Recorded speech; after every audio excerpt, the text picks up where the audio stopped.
we have our next presenter. And so our next presenter is going to be Radhika Bhatt, and she is from the Opportunity Project at the Census Bureau, and is going to talk a little bit about that. Cool. Thank you. Hi, everyone. Super excited to be here. Let me just share my screen real quick. Okay, can everyone see my screen? Yeah, okay, cool. Yes. Awesome. So thanks, everyone. My name's Radhika Bhatt. I'm the Deputy Director of the Opportunity Project and a digital advisor with the Census Open Innovation Labs. And I'm here to tell you a little bit about two of the programs that we have and the multiple projects that are kind of coming out of that and different ways that we would love to work with you all. So just as a little background, the Census Open Innovation Labs is a small team within the Census Bureau, and we have a portfolio of initiatives that have a lot to do with open innovation inside and outside of government. So we bring together collaborators from across various federal agencies. We also work with industry, so startups, tech companies, universities, and then we also work with community organizations around the country to bring all those people together to solve public-facing challenges. And so one of the programs that I'll be talking about today is called CensusAccelerate, and that specifically has to do with efforts to help get out the count with the 2020 census. And then another initiative called the Opportunity Project specifically tackles a variety of public-facing challenges using open data and different types of data sets. So I feel like everyone on this call already knows about what the census is, just hearing you all talk. So I can just like breeze through this, but pretty much the census counts everyone living in the US, and it happens every 10 years. And so the impact of taking the census now is going to carry on for the next 10 years. And so it looks like quite a few people have already taken the census. I saw that in the chat, so that's great. But if you haven't, you can do it in multiple ways. You've probably already gotten something in the mail. You can also do it online at my2020census.gov, or you can also do it over the phone. I also feel like a lot of people understand the importance and power of census data, but I'll just breeze through this really quickly. A lot of it has to do with power, money, and data. So with power, the census has to do with apportionment in Congress and in the House of Representatives specifically. And so that's really important. And also it has to do with redistricting. So your taking the census is directly related to your representation in Congress, which is super important. It also has to do with money. So over $700 billion annually are disseminated through the census. And so it can apply to like many different government programs, so including Medicaid, SNAP, highway planning, healthcare programs, foster care, you name it. The census has to do with all government programs and who's receiving appropriate funding. So pretty much by you filling out the census, you're also making sure that your community is represented and your community's needs are vouched for and included in the census. And then lastly, census data is a core part of data infrastructure, as we just heard about, and it's super important for business, philanthropy, research. So many universities are also using that as well. So that's just a little bit about the power of census data, which I'm sure many of you are aware of. So with that, I'll just dive right into CensusAccelerate, which is one of our initiatives. So CensusAccelerate is a program that activates creatives and community advocates locally and nationally to co-create content that specifically engages various communities about the importance of the 2020 census. And we do this through a national Create-a-thon series. And so we actually have these workshops that happen in cities around the US. But now actually, since with everything that's going on, we just had our first virtual Create-a-thon last week, which is really exciting, and we're probably going to be doing those a lot more as well. So in sum, what CensusAccelerate does is that we bring together national community partners. We pair them with storytellers, designers, content creators, copywriters, video makers, you name it. And we have them create content that specifically results in stronger messages and also empowers the messengers with more resources to actually share information on the census, and this kind of results in more communities being counted and understanding the importance of the census.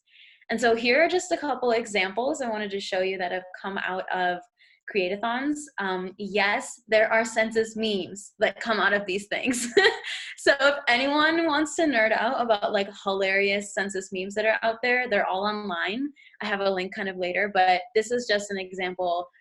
There's some really good stuff out there. So if anyone is interested in even sharing with their own communities about the importance of the census and you don't want to design your own thing, there's plenty of materials out there, so you can share any of these. And an exciting thing is that with CensusAccelerate, we are launching our first video prize competition. And so this specifically is for anyone, any content creator.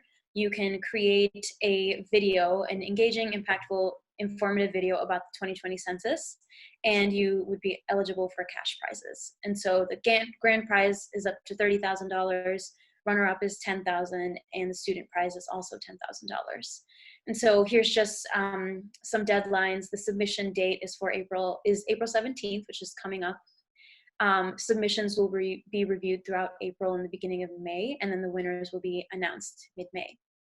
So if anyone is interested in that, if you are part of a community group, if you have friends that are in a university or have children that are at university, you can also share this information with them and have them apply. It's definitely really exciting for us to do this. This is the first time we're doing a prize with CensusAccelerate. So here's all the links. I'm also happy to share this presentation with everyone afterwards too. But there's information on challenge.gov about this prize. You can also see it on the Accelerate site. And then with the memes, if anyone wants to find those, you can go to creativesforthecount.org. And if you have any questions about this, you can email us at census.accelerate@census.gov, and that will put you directly in touch with the people that manage this program.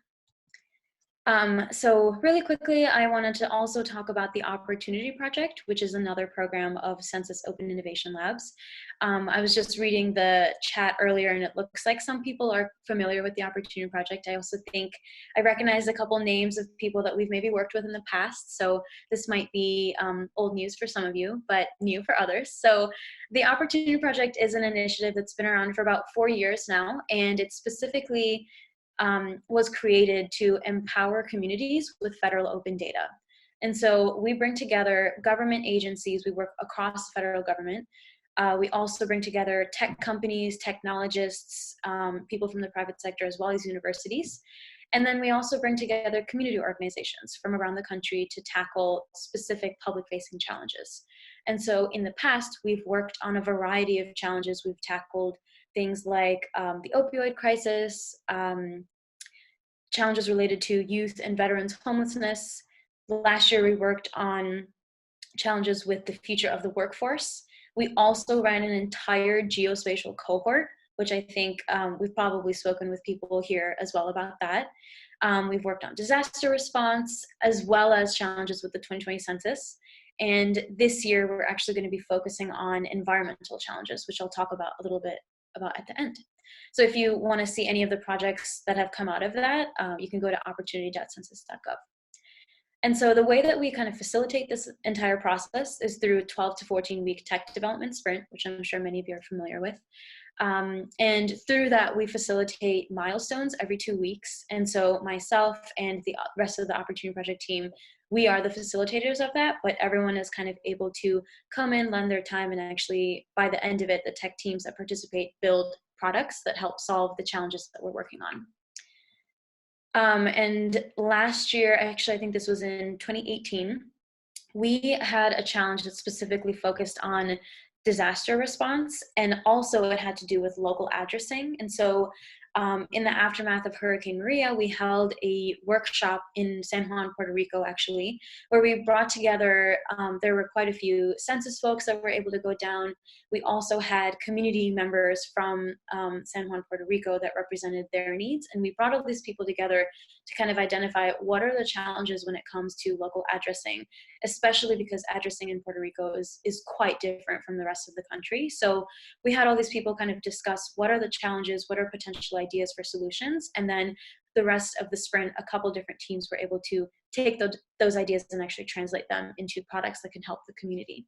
So that's just one example of something we did there. And so throughout the entire sprint, everything is leading towards actually creating products and deploying them. And so at the end of the sprint, we have a large demo day, which happens at the Census Bureau. And it's a time to kind of bring everyone together because the entire process is actually done virtually. So you don't have to be based in DC. You just can be anywhere in the US and we can work with you. So Demo Day is a great opportunity for everyone to kind of come together and showcase their work. And last year also, for the first time, the Census Bureau was able to run its first prize competition, and that was part of the Opportunity Project. And we gave away $100,000 in prizes for people that had built products through the Opportunity Project. And so we gave away $20,000 to 5 different teams across different categories. So that was also exciting for us to do last year, and we will be doing it again this year as well. And I just wanted to highlight some of the companies that we've worked with in the past.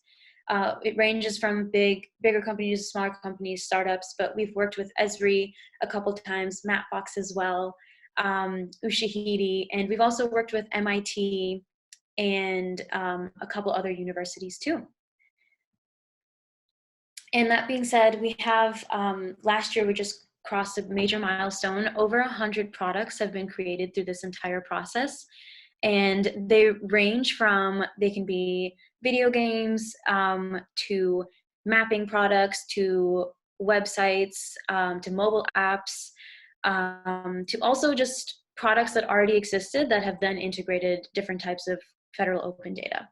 So yeah, so these are just some examples. I'm happy to talk more about like specific products if anyone has questions, but this one in the center right here, this is actually a game that helps millennials understand the importance of census data and kind of how that plays in when there's a disaster happening. And so this was built by Cisco DevNet, which is their large developer network, and it was specifically made for millennials. But yeah, there's a couple of products that came out of the geospatial cohort that might be of interest to folks, but I can talk more about that after. And that being said, as I mentioned, this year we're focusing on environmental challenges, and we're kind of calling it the Earth cohort right now, which is a big theme. But that being said, we are focusing on 2 major themes right now that we're still breaking down into specifics. One will focus on the natural environment. So we're thinking about topics like the blue economy, environmental sustainability, challenges in indigenous or native communities, conservation, and waste reduction. And we're specifically going to be working with NOAA, EPA, Census Geo, and a bunch of other federal agencies as well. And then for built environments, which is another theme, we're thinking about tackling challenges related to smart cities, mobility, sustainable energy, disaster relief, air quality is a big one, and a couple other ideas that we're still working through. And for that, we'll be working with the Department of Energy, the White House Office of Science and Technology Policy, CDC, and other federal agencies that we're still kind of trying to find.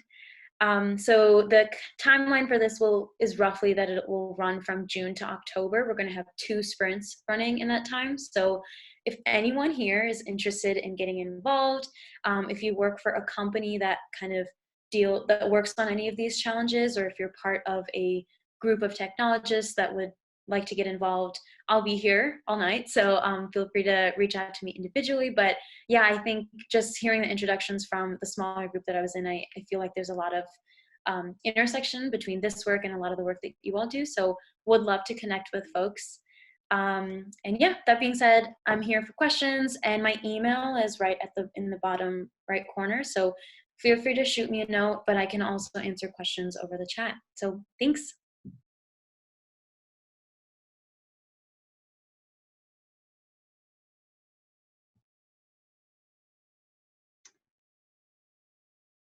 Cool. I think, can you stop sharing your screen? Yeah, let me do that. Okay. Pause. Okay, there. Cool.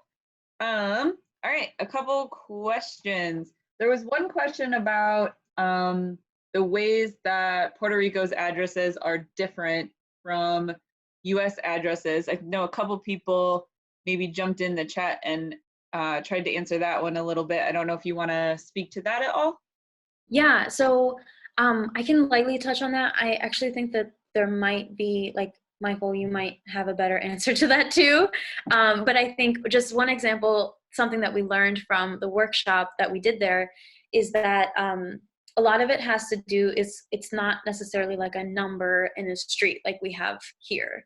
It might be more situational, or like you actually might look at the surroundings of where something is instead of just a number in a street. And so something funny that actually happened was when we were there is we actually were with a couple census folks, and we were trying to find the location of the workshop, of where it was physically located, and we got lost.